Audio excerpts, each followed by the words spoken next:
Now, folding down that second row seat is also a very straightforward process. There are a couple different ways that we can do it. So technically we've got one way to fold it down and then one way to move it forward. So we've got the option there just along the side. As you can see, we've got a little lever. We're just gonna crank that lever up. And as you can see, the seat is now folded down flat, so very straightforward. But if you need to actually get inside of the vehicle,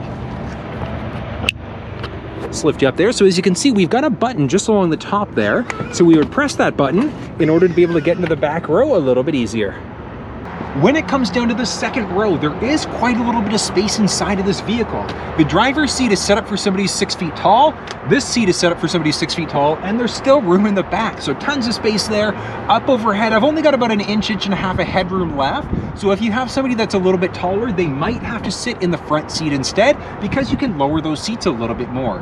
Now, when it comes down to it, there's not a ton of stuff back here. We do have the ability to recline the seat a little bit if we need to. And just in between our legs, we've got the ability to roll the seat forwards and backwards a little bit more, just to create a little bit of extra room.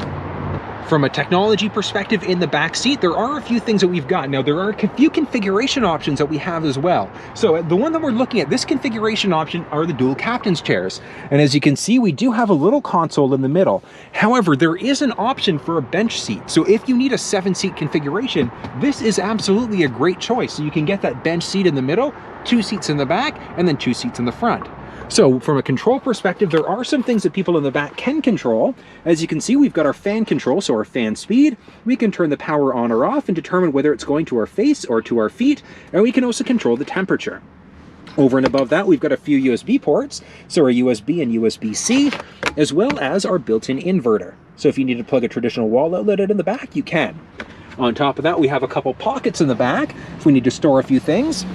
And then just along the back window, so that rear window on both sides, we do have the ability to throw up a sunshade. So really, really useful, especially on those really bright days.